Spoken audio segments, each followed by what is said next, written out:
मेरा नाम पूजा है। यह कहानी मेरी बेटी रानी और उसकी ज़िंदगी पर है।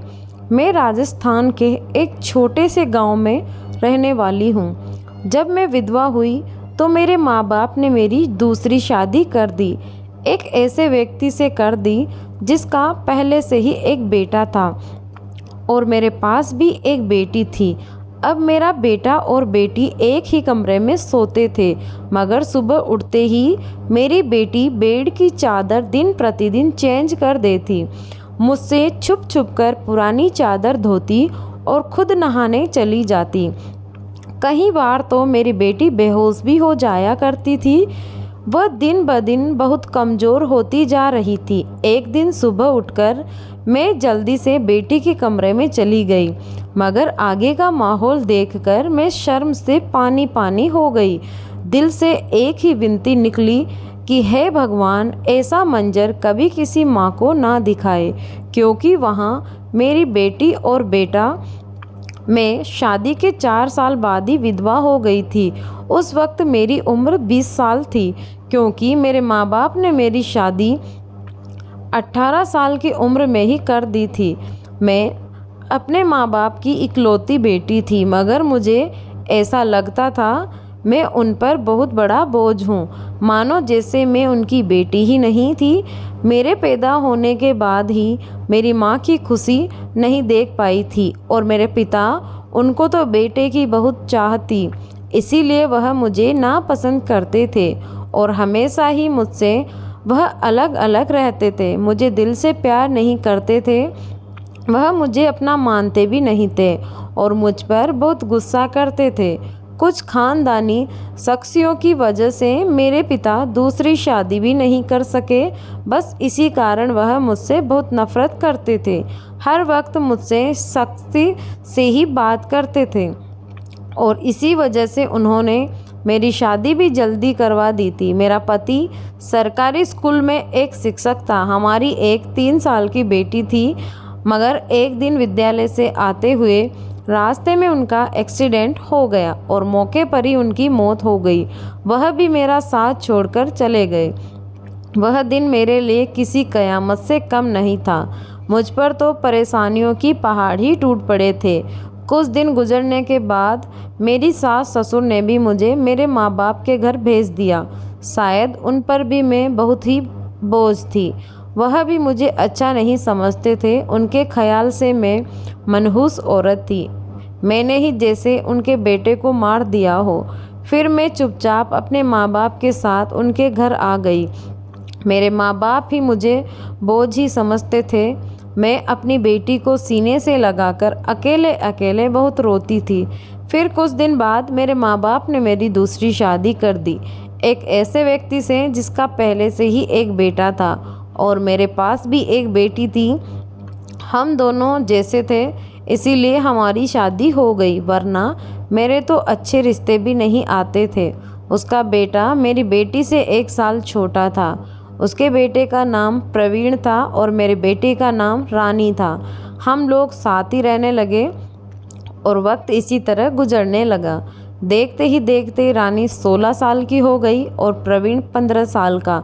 जब प्रवीण के पिता का देहांत हो गया, वह भी इस दुनिया से चले गए। मतलब मेरे दूसरे पति, उनकी हमेशा ही तबीयत खराब रहती थी। तरह तरह की बीमारियों ने उन्हें घेर रखा था, लेकिन उनकी बीमारी के साथ जैसे जैसे गुजर बसर हो रहा था। उनके जाने के बाद मानो जैसे घर की रौनक ही उड़ गई हो। हमारा मकान अपना था, इसीलिए किराए की भी चिंता नहीं थी और मेरे घर में ही एक किराना की छोटी सी दुकान थी। एक दिन हम सब सो रहे थे, फिर अचानक ही बहुत ज़ोर से आवाज़ आई। मेरा तो दिल बैठ गया। मैं बहुत घबरा गई थी और डर भी गई थी। मैंने देखा यह आवाज़ तो प्रवीण के कमरे से आई है। मैं उसके कमरे की तरफ दौड़ी। मैंने वहां जाकर देखा तो मैं देखते ही हैरान रह गई। कमरे की छत गिर गई थी। यह देखकर मैं घबरा गई। मुझे डर था कि कहीं प्रवीण तो इस छत के नीचे नहीं दब गया। जब मैं करीब गई तो मैंने जाकर देखा तो प्रवीण वहाँ नहीं था। वह बाथरूम जाने के लिए उठा होगा, उसकी जान बच गई, क्योंकि उसके कमरे की छत गिर गई थी। मैंने ईश्वर से धन्यवाद किया। यह तो अच्छा हुआ कि प्रवीण को कोई चोट नहीं आई। अगर उसको कुछ हो जाता तो मैं अपने स्वर्गवासी पति को क्या मुंह दिखाती। लेकिन अब हमारे पास इतने पैसे नहीं थे कि हम उस छत को दोबारा डलवा सकते। कमरे का तो कबाड़ा ही बन गया था। सारी छत नीचे गिर गई थी और हमने उसको उसके हाल पर ही छोड़ दिया। उसके बाद मैंने अपने लिए अपना बिस्तर रसोई में ही डाल दिया और कमरे में दोनों बच्चों को सोने के लिए कहा, क्योंकि बाहर तो बहुत ज़्यादा गर्मी थी और बाहर कोई सो भी नहीं सकता था। और कमरे में एक बेड और एक चारपाई थी। 2 लोग भी बहुत मुश्किल से सो पाते थे। अब वह दोनों एक ही कमरे में सोते थे। मजबूरी थी, क्या कर सकते थे। एक कमरे में तो दुकान थी और मेरे पति ने घर में 3 ही तो कमरे बनवाए थे। यूँ तो हम 3 लोगों के हिसाब से कमरे ठीक थे, लेकिन एक कमरा दुकान के लिए भी ज़रूरी था। अब मजबूरी थी, क्या कर सकते थे, गुजारा तो करना ही था। एक दिन मेरा बेटा बेटी के कमरे में सोया तो सुबह सुबह कुछ ऐसा हुआ कि मैं चकित रह गई। प्रवीण तो सुबह उठकर नाश्ता करने बैठने आ गया, जबकि रानी अभी तक सो रही थी। वह तो इतनी देर तक नहीं सोती, लेकिन आज वह इतनी देर तक क्यों सो रही थी। उसकी आदत थी कि वह सुबह जल्दी उठ जाया करती थी। मैंने उसको आवाज़ भी दी तो वह नहीं उठ रही थी। थोड़ी देर बाद मैंने उसके कमरे में जाकर देखा। उसको देखा तो पता चला कि वह तो बेहोश हो चुकी थी। मैं बुरी तरह से घबरा गई कि उसको क्या हो गया। मैंने फ़ौरन ही प्रवीण को बोला कि पास के ही डॉक्टर को बुलाकर लाओ। डॉक्टर आया तो डॉक्टर ने कहा, यह बेहोश हो गई है। लड़की काफ़ी कमज़ोर है, खून की भी कमी है। कोई भारी काम इससे मत करवाना, बस आराम ही करवाना। फल वगैरह अच्छा खाना खिलाना, ठीक हो जाएगी। अब रानी को होश आया तो मैं उसके पास गई और मैंने उससे पूछा कि तुम्हें क्या हो गया था। वह कहने लगी, बस ऐसे ही बैठे बैठे मुझे चक्कर आने लगे और मैं बेहोश हो गई। मैंने अपनी बेटी को कहा कि तुम आराम करो, मैं तुम्हारे लिए नाश्ता बनाकर लाती हूँ। जब मैं नाश्ता लेकर आई तो मैंने आकर देखा वह कमरे में नहीं थी और कमरे के बिस्तर पर चादर भी नहीं थी। मैंने बाहर जाकर उसको देखा तो वह उसी चादर को बैठकर धो रही थी। मैंने उससे पूछा, तुम यह चादर क्यों धो रही हो? तुम्हारी तबीयत ठीक नहीं है, डॉक्टर ने तुम्हें आराम करने के लिए कहा है। मैं उस पर चिल्लाई और कहा, यहाँ से उठ जाओ, अपने कमरे में जाओ और नाश्ता करो, कुछ खाओ पियोगी तो ठीक हो जाओगी। उसने कहा, नहीं, मुझे यह चादर ज़रूर धोनी है। बिस्तर पर बिछाने के लिए हमारे घर में एक ही तो चादर है। मैंने कहा कि अचानक से यह चादर धोने का भूत तुम्हारे सर पर सवार क्यों हो गया? इतनी तो चादर गंदी भी नहीं थी जो तुम इसको धोने बैठ गई। छोड़ दो, मैं खुद ही इस चादर को धो दूंगी, उठो यहाँ से। मेरी बात नहीं मानी और चादर को छत पर सुखाने के लिए चली गई। उसके बाद ही उसने नाश्ता किया। फिर थोड़ी देर के बाद वह सो गई और प्रवीण भी काम पर जा चुका था। उसको मैंने सिर्फ मैट्रिक तक ही पढ़ाई करवाई थी और वह एक कपड़े की दुकान पर काम करता था। वह बहुत ही मेहनती था। घर वाली दुकान को मैं खुद ही चला लिया करती थी। वैसे भी उस दुकान में ज़्यादातर बच्चे ही आते थे।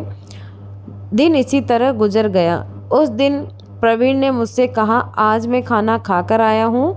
वह देर से आया था और रानी भी पहले ही कमरे में सो चुकी थी। वह भी जाकर कमरे में सो गया। मैं भी रसोई में अपनी चारपाई डाल रखी थी। जगह बदलने की वजह से मुझे नींद नहीं आ रही थी। अपने पति को याद ही कर रही थी। दूसरा पति बहुत अच्छा था, मेरा बहुत ख्याल रखता था। उसने कभी भी मुझसे पहली शादी का ताना नहीं दिया था और मेरी बेटी को वह हमेशा अपनी ही बेटी समझता था। और मैं भी प्रवीण को कभी नहीं बताया था कि वह मेरा सौतेला बेटा है। उसने भी मुझसे हमेशा अपने हिस्से का प्यार ले लिया था। वह मुझे सगी माँ से भी ज़्यादा प्यार करता था और मेरा कहना भी मानता था। वह उसे घर में अकेला ही मर्द था। वह हमारा इकलौता ही सहारा था, वरना हम दो औरतें कहाँ जाती। काम भी अच्छे तरीके से कर रहा था। मैंने उससे कहा भी था कि वह आगे अपनी पढ़ाई प्राइवेट कर ले, क्योंकि अगर उसके पास कोई अच्छी डिग्री होगी तो नौकरी भी अच्छी मिल जाएगी। वह मेरी बात मान लेता था। सुबह सुबह फिर से कुछ ऐसा हुआ कि मैं हैरान रह गई। रानी फिर से बेहोश हो चुकी थी और इस बार तो उसकी शक्ल देखकर लग रहा था जैसे उसके जिस्म का सारा खून ही खींच लिया गया हो। बिल्कुल पीली पड़ गई थी। मैंने फिर डॉक्टर को बुलवाया। डॉक्टर ने वही बात कही कि मैं आराम करने को कहा था। इसको खाने में क्या खिलाया था आपने? मैंने उनको सारी बात बताई। मैंने कहा कि वही दाल सब्जी खिलाई और फल भी खिलाए थे। पूरा दिन कोई काम भी नहीं करवाया था। तो डॉक्टर ने कहा कि दोबारा से कैसे इतनी कमज़ोर हो गई। आप इस बात को सीरियस लीजिए, नहीं तो आपकी बेटी की जान को खतरा हो सकता है, क्योंकि इस तरह से अचानक बेहोश हो जाना और कहीं घंटों तक बेहोश रहना कोई मामूली बात नहीं है। डॉक्टर ने सख्ती से सारी बात बताई और कुछ देर बाद वह चले गए। फिर जब रानी को होश आया तो मैं और उससे कहा कि तुमने फिर से अब कोई काम नहीं किया तो मुझे से बुरा कोई नहीं होगा। लेकिन थोड़ी देर बाद जब मैं उसके कमरे में दोबारा गई तो मैंने ये देखकर हैरान रह गई कि वह क्या कर रही थी। वह तो फिर से बेड की चादर को धो रही थी। इस बार मैंने उससे दूर से ही देख रही थी, क्योंकि जो भी वह कर रही थी वह सब कुछ मामूली नहीं था। वह बेहोशी से उठकर चादर को धोना शुरू कर देती थी। यह सब क्या हो रहा था? यह सब क्यों कर रही थी? वह जब से मेरे बेटे ने उसके कमरे में सोना शुरू किया था तभी से वह ऐसा कर रही थी और बेहोश भी तभी से हो रही थी। प्रवीण उसके लिए था तो सौतेला ही भाई, लेकिन बचपन से दोनों एक साथ ही पले पले हैं। उन दोनों में तो सगे भाई बहनों जैसी मोहब्बत थी। फिर ऐसा क्या हो रहा था? मेरी बेटी की तबीयत दिन ब दिन क्यों ख़राब होती जा रही थी? मैं रोती और सोचती रहती, यह सब क्या हो रहा है? एक औरत कमज़ोर तब होती है जब वह बच्चे पैदा करती है, तो उसके अंदर बिल्कुल भी ताकत नहीं रहती। लेकिन जवान लड़कियां यूं बेहोश होने लगे, यह तो कोई नॉर्मल बात नहीं थी। दूसरे ही दिन उसने चादर धोकर छत पर सुखाई। वह आसपास भी देख रही थी कि जैसे मैंने उसे देखा तो नहीं। मैं रसोई की खिड़की से यह सब कुछ देख रही थी। मैं भी उसको ऐसा एहसास नहीं होने दिया जैसे मैं उसको देख रही हूँ। लेकिन मेरी बेटी कर क्या रही थी? वह फिर से बिस्तर पर जाकर लेट गई और उसने अपने ऊपर वाली चादर को ओढ़ लिया ताकि मुझे कुछ पता ना चले नीचे वाली चादर है या नहीं। यह मुझे नहीं पता था। मैंने उसको नष्ट करवाया और दवाई दी। दुकान अच्छी नहीं चल रही थी। हमारी दुकान पर कोई बड़ा ग्राहक नहीं आता था। सिर्फ बच्चे ही गोलियां टॉफ़ियां लेने आते थे और पास 10 रुपये लेकर चले जाते। इसी तरह से तो काम नहीं चलने वाला था। मैं बहुत परेशान थी, लेकिन यह बात मैंने अपने बच्चों को नहीं बताई। प्रवीण को भी कुछ नहीं बताया, क्योंकि वह पहले ही नौकरी कर रहा था। अब अगर ऐसे में वह बात भी बता देती तो वह और भी ज़्यादा परेशान हो जाता। लेकिन मैं खुद बहुत परेशान हो गई थी। ऊपर से डॉक्टर ने कहा था बेटी को अच्छी चीज़ें खिलाओ, लेकिन घर में तो दाल रोटी के भी पैसे पूरे नहीं हो रहे थे। घर का खर्चा करना बहुत मुश्किल हो रहा था। लेकिन एक दिन कुछ बहुत ही अजीब हुआ। मैंने अपने बेटे प्रवीण को और रानी को कुछ ऐसी बातें करते हुए सुना जिनकी मुझे बिल्कुल भी समझ नहीं थी। मेरे बेटे ने कहा, यह तुमने तो अभी से ही अपनी तबीयत खराब कर ली। इस तरह तो नहीं चलेगा। अगर तुम्हें इतनी परेशानी हो रही है तो फिर हम यह सब नहीं कर सकते। मेरी बेटी ने कहा कि नहीं, मुझे यह काम करना है। इसी तरह के मौके बार बार नहीं मिलते हैं और मुझे क्या पता था कि मेरे साथ यह सब कुछ हो जाएगा। मुझे तो पता ही नहीं था कि मेरे अंदर इतनी भी ताकत नहीं है। मेरे बेटे ने कहा कि अब तो तुम्हें पता है ना, मैं तुम्हारी ज़िंदगी को दांव पर नहीं लगा सकता। तो मेरी बेटी का कहना था कि नहीं, सिर्फ 2-4 हफ्तों की बात है, उसके बाद यह मौका नहीं मिलेगा। यह सब क्या हो रहा था, मुझे कुछ समझ नहीं आ रहा था। यह दोनों क्या बातें कर रहे थे। एक दिन तो मैंने कुछ ऐसा देखा जिसको देखकर मैं दंग रह गई। सुबह सुबह ही मेरी बेटी ने चादर को फिर से धोने पर छत पर सुखा दिया और वह एक तरफ खड़ी होकर उल्टी कर रही थी। मैंने कहा कि क्या हो गया है तुम्हें? वह घबराई और कहने लगी कि अचानक से मेरा दिल घबरा रहा है और ख़राब हो रहा है। मैंने कहा क्या मतलब है इस बात का कि दिल खराब हो गया तुम्हारा? क्या खा रही हो तुम ऐसा, और चादर को बार बार क्यों धोती हो? क्या छुपा रही हो मुझसे? अगर मुझे पता चला कि तुमने कोई ऐसी वैसी हरकत की है जिससे मेरी और तुम्हारे बाप की इज्जत दांव पर लग गई, तो मैं तुम्हें कभी माफ़ नहीं करूँगी। मेरी बेटी हैरान है। उसने कहा, माँ आप किस तरह की बातें कर रही हैं? ऐसा कुछ नहीं है जैसा आप सोच रही हैं। लगता है आज आपने कोई फिल्म देखी है या किसी ने आपके कान मेरे खिलाफ भर दिए हैं जो आप इस तरह की बातें कर रही हैं। मैं ऐसा क्यों करूँगी? और अगर मैंने इस जर्जर को दिया है, चादर को धो दिया है तो क्या हो गया? चादर गंदी हो गई थी, बस इसीलिए धो दिया। आपको तो पता है कि कई दिन से मेरी तबीयत ख़राब है, तो दवाई खाने की वजह से मेरे पेट में भी खराबी हो रही है। अगर मुझे उल्टी आ गई तो इसका और क्या मतलब है? मेरी बेटी मुझसे इस तरह से बात कर रही थी। मैंने उसके मुंह पर थप्पड़ दे मारा और वह ज़मीन पर गिर गई। तभी अचानक प्रवीण भी आ गया। उसने कहा कि माँ आप क्या कर रही हैं? आपने इस पर हाथ क्यों उठाया? तो मैंने उससे कहा, हाँ मैंने इसको मारा है, इस पर हाथ उठाया।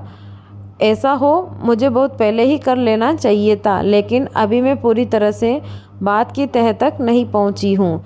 जिस दिन मुझे पता चल गया तुम दोनों के बारे में, उस दिन देखना, अब मुझे खुद पता नहीं था कि मुझे क्या हो गया था। मेरे दिल में तो जो बात आ रही थी मैं वही बोलती जा रही थी, जो भी मुझे इस तरह नहीं करना चाहिए था। रात को अचानक मेरी आँख खुली और मैंने देखा कि मेरे बच्चों के कमरे की लाइट जल रही थी। उस वक्त वह क्या कर रहे थे? उनको तो इस वक्त सो जाना चाहिए था और मुझसे तो शाम को कह रहे थे कि आज हम जल्दी सो जाएंगे। मैं जब कमरे के करीब गई तो वह न सिर्फ जाग रहे थे बल्कि बातें भी कर रहे थे। किसी बात पर बहुत ज़्यादा खुश हो रहे थे। मेरा बेटा कह रहा था कि तुम बहुत खुश किस्मत हो, तो बेटी कहने लगी कि हाँ खुश किस्मत तो हूँ, लेकिन अभी कल फिर से जब मेरी तबीयत ख़राब होगी तो माँ मुझे देखकर बहुत परेशान हो जाएगी। कब तक ऐसा झूठ बोलेंगे? बेटा बोला, बस कुछ दिन और कर लेते हैं, फिर सब ठीक हो जाएगा। मैं उनकी बातें सुनकर हैरान रह गई। आज मुझसे रहा नहीं गया। मैंने कमरे के दरवाजे को खोलने की कोशिश की तो मैं हैरान रह गई। उन्होंने दरवाजे को अंदर से बंद क्यों किया था? क्या वजह थी दरवाज़ा बंद करने की? वैसे भी अब मौसम बदल रहा था, उनको दरवाज़ा खोलकर सोना चाहिए था। मैंने दरवाजे पर बार बार दस्तक देना शुरू कर दिया, लेकिन इस तरह से दस्तक देने के बावजूद भी उन लोगों ने दरवाज़ा खोलने में आधा घंटा लगा दिया। और उसके बाद जब मैंने कमरे में देखा तो उनके अलावा कमरे में कोई भी नहीं था और वह दोनों ऐसी शक्ल बनाकर बैठे थे जैसे नींद से जागे हैं। मैंने कहा, इतनी देर में दरवाज़ा क्यों खोला? कहने लगे, हम तो सो रहे थे। मैंने कहा कि झूठ नहीं बोला करो, तुम लोग जाग रहे थे और बातें कर रहे थे। उन्होंने कहा कि हम क्यों इस समय जागेंगे और बातें क्यों करेंगे? हमारा कौन सा कल पेपर है जो हम तैयारी करेंगे और जागेंगे? हम लोग तो सो रहे थे। मुझे उन दोनों की हरकतें समझ नहीं आ रही थी। मेरे पास बोलने के लिए कोई शब्द नहीं थे। मुझे उनकी बातें समझ नहीं आ रही थी क्योंकि वह दोनों तो ऐसे ही बैठे थे जैसे नींद से अभी अभी जागे हो। उसके बाद मैंने उनको कुछ नहीं कहा और वहाँ से चली गई। लेकिन मैं सोचती थी कि कोई ना कोई तो गड़बड़ ज़रूर है। मैं यह देखकर हैरान रह गई। एक दिन मेरी बेटी के बाजू में नील के निशान भी थे। यह कोई जख्म के निशान थे समझ नहीं आ रही थी उसे क्या हो गया था, उसे क्या लगा था। मैंने उससे पूछा तो उसने कहा कि छुरी लगी है, लेकिन छुरी तो उंगली में लगती है, बाजू पर नहीं। मेरी बेटी कोई ना कोई तो बात ऐसी थी जो मुझसे छुपा रही थी। कभी बेहोश हो जाती तो कभी उसके शरीर पर अजीब अजीब तरीके के निशान होते, और कभी उठकर अपने बेड की चादर धोने जाती थी और मुझे कमरे में जाने नहीं देती थी। मेरा दिमाग जिस तरह जा रहा था मैं वैसे सोचना नहीं चाहती थी। मेरी गलती थी, मैंने आग और पानी को क्यों एक साथ रखा। मुझे ऐसा नहीं करना चाहिए था। मैंने सोच लिया कि मुझे क्या करना है। जवान लड़का लड़की को मुझे एक साथ एक ही कमरे में नहीं सोना देना चाहिए था। गलती तो मेरी ही थी, मुझे ही इन सब बातों का ध्यान रखना चाहिए था।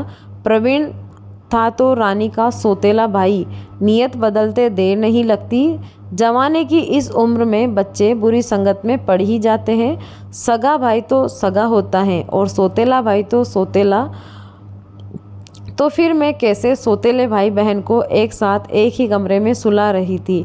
यह मेरी गलती थी। जब हम ही बच्चों पर ध्यान नहीं देते, परेशानियां तो पैदा ही होगी। अच्छी बुरी बातों का ध्यान तो हमें ही रखना होता है।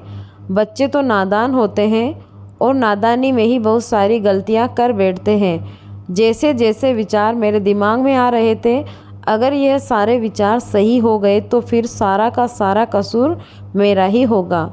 मैंने अपने बेटे और बेटी पर नज़र रखी थी। एक दिन मेरा बेटा बेटी को कोई चीज़ लाकर दे रहा था। मैं छुपकर उसकी बातें सुनने लगी। उसने कहा कि यह दवाई है, तुम्हारी इस परेशानी के लिए यह दवाई ले लो, सब कुछ ठीक हो जाएगा। उसने मेरी बेटी को छुपाकर वह गोलियां दी। मैं परेशान हो गई कि यह किस चीज़ की गोलियां उसको दे रहा है। आखिर ऐसी क्या बात है जो परेशानी यह दोनों हल करना चाहते हैं और उसके बारे में मुझे नहीं पता। और यह दवाइयाँ कुछ अजीब सी क्यों लग रही थी। मेरी बेटी ने भी वह दवाइयाँ फ़ौरन से पकड़ ली और उनको अपने दुपट्टे के पल्लू से छुपा लिया। बेटे ने कहा कि रात को सोने से पहले खा लेना, तो फिर अगले दिन तुम बेहोश बिल्कुल भी नहीं होगी। और 2-3 दिन तक तो मेरी बेटी ने वाकई बेहोश नहीं हुई थी, लेकिन उसके बाद शायद उसकी वह गोलियां ख़त्म हो गई और एक दिन बाद फिर से वह बेहोश हो गई थी।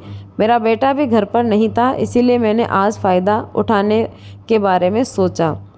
मैंने वह चादर बहुत ही होशियारी से बेटी के नीचे से खींच ली और उसको अच्छे तरीके से तय करके अपने कमरे में ले आई।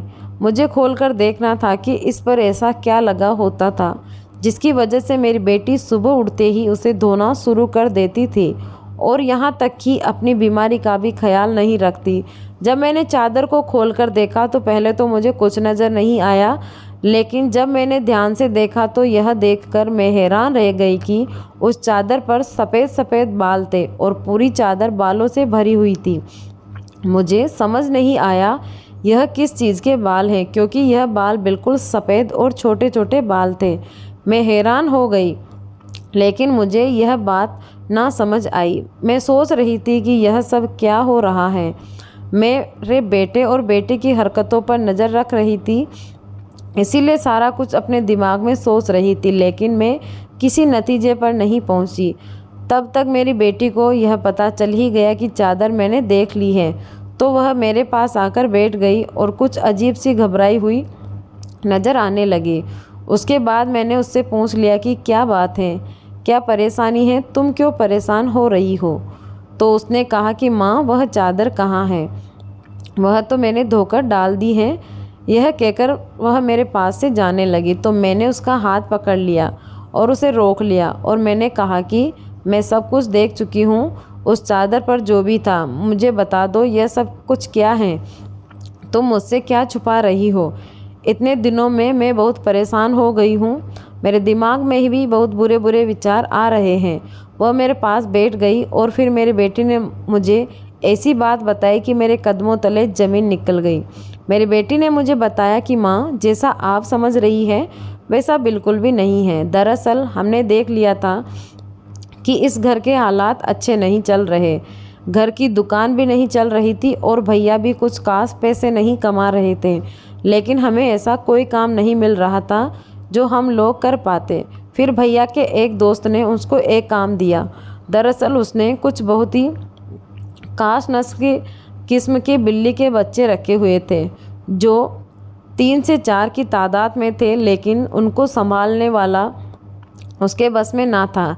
इसीलिए उसने हमें उन बच्चों को संभालने का काम दिया और उस काम के बहुत सारे पैसे दिए। दरअसल भैया भी पूरा दिन वहीं होते थे, लेकिन रात में भाई को आराम भी करना होता था, इसीलिए उन बिल्ली के बच्चों को कमरे में ले आते थे और मैं उनको संभाल लेती थी। उन्हीं के बाल सुबह चादर पर लगे होते थे, जिसको मैं सुबह को धो देती थी, क्योंकि हमें पता था कि आपको इस तरह की चीज़ें अच्छी नहीं लगती हैं और हम आपको यह सब कुछ बताना भी नहीं चाहते थे। हम यह सब काम कर रहे थे और मुझे बाद में पता चला कि मुझे बिल्ली के बच्चों से एलर्जी हो जाती है, जिसकी वजह से मैं सुबह को बेहोश हो जाती थी। भैया ने मुझे जो दवाइयाँ लाकर दी थी वह भी इसी चीज़ की थी, ताकि मेरी एलर्जी कम हो जाए। मैंने भैया का वो दोस्त बहुत अमीर है और वह इस काम के हमें बहुत ज़्यादा पैसे भी दे रहा है। वह हमें एक दिन के 1000 रुपये देता था और आज उन बच्चों का हमारे घर आखिरी दिन था, क्योंकि अब वह उन्हें लेकर दूसरे शहर चला गया है और हमने इतने पैसे कमा लिए हैं कि हम उसे कमरे की छत भी डलवा सकते हैं और घर का कुछ राशन भी ला सकते हैं। हमें पता है कि आपको पालतू जानवर पसंद नहीं है, इसीलिए हमने आपको यह बात नहीं बताई थी, लेकिन आपने तो ना जाने हमारे बारे में क्या क्या सोच लिया। हम पर इतना शक किया। हमारे बारे में आपने जो बातें की वह हमारे दिल में तीर की तरह जाकर लगती थी। मैं जानती हूँ कि वह मेरा सौतेला भाई है, लेकिन वह मेरे सगे भाई से भी बढ़कर है। उसने हर बात सिर्फ हमारे बारे में ही सोचा है, जबकि देखा जाए तो हम उसके क्या लगते हैं। उसका पिता तो इस दुनिया से जा चुका है और उसके अपने रिश्तेदार भी तो हैं जो कि हमसे बहुत ज़्यादा अमीर हैं। वह उनके पास जाकर भी तो रह सकता है, लेकिन वह फिर भी हमारे साथ रहता है, क्योंकि वह हमें कभी अकेला नहीं छोड़ना चाहता। उसने हमेशा मुझे अपनी सगी बहन ही माना है। उसने कभी मुझसे कोई गलत बात नहीं की और वह हमारा साथ भी देता है, हमारे लिए बहुत कुछ करता है, पूरा दिन भर काम करता है। रात को मैं उसकी मदद करती थी। वह कहता था कि वह रात में भी यह सब कुछ कर लेगा। दिन भर वह बेचारा मेहनत करता था, इसीलिए मैंने उसको कहा रात को तुम आराम किया करो, बच्चों को मैं देख लूँगी। इसीलिए मैं उसकी मदद कर रही थी। मुझे यह सुनकर बहुत ही ज़्यादा अफसोस हुआ और मुझे खुद पर बहुत गुस्सा भी आता रहा। मैंने अपने बच्चों के बारे में क्या क्या सोचा। मैं अपने बच्चों के बारे में जितना गलत सोच रही थी, मेरे बच्चे उससे भी कहीं ज़्यादा अच्छे हैं। इतनी गलत बातें मैंने उनके बारे में सोची जितने मुझे सोचने भी नहीं चाहिए थी।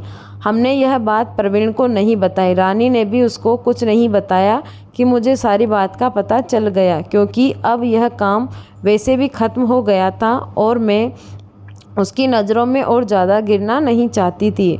उस दिन के बाद प्रवीण ने उस कमरे की छत डलवा दी और अब हमारे घर का कमरा भी ठीक हो गया था। धीरे धीरे हमने बहुत मेहनत की। मेरी बेटी ने भी घर में बच्चों को ट्यूशन पढ़ाना शुरू कर दिया था। हमारे हालात पहले से बेहतर होने लगे। धीरे धीरे इतने बेहतर हो गए कि हमारे घर में कोई तंगी नहीं रही थी। मेरे साथ ज़िंदगी ने बहुत बुरा किया था, लेकिन अच्छा यह किया कि मुझे बहुत ज़्यादा नेक और अच्छे बच्चे दिए, चाहे वह मेरे अपने थे या पराए। ईश्वर की कृपा से मेरे दोनों बच्चे बहुत ही मेहनती हैं और इस बात को समझते हैं कि अभी उनकी मेहनत के दिन हैं। हाथ पर हाथ रखकर नहीं बैठना था, क्योंकि उनके सर पर पिता का साया नहीं था और मैं भी कुछ खास नहीं कर रही थी। इस बात पर उनको एहसास था और यह बात बहुत बड़ी बात है। ईश्वर की कृपा है कि अब सब कुछ ठीक हो गया। ऊपर वाले का लाख लाख शुक्र हुआ। जैसा मैं सोच रही थी वैसा बिल्कुल भी नहीं हुआ, लेकिन ऐसा भी हो सकता था। अगर ऐसा होता तो मैं कहाँ जाती। बस आखिर में इतना कहना चाहती हूँ कि जो ऊपर वाला चाहता है होता वही है। मेरे बच्चे बहुत समझदार हैं और उनके दिल में कोई ऐसी बात नहीं है, लेकिन फिर भी मेरी ऐसी माँ को नसीहत करूँगी कि बच्चों के साथ कि इस मामले में थोड़ी अहमियत ज़रूर करें और वह गलती ना करें जो मैंने अपने बच्चों के साथ की है।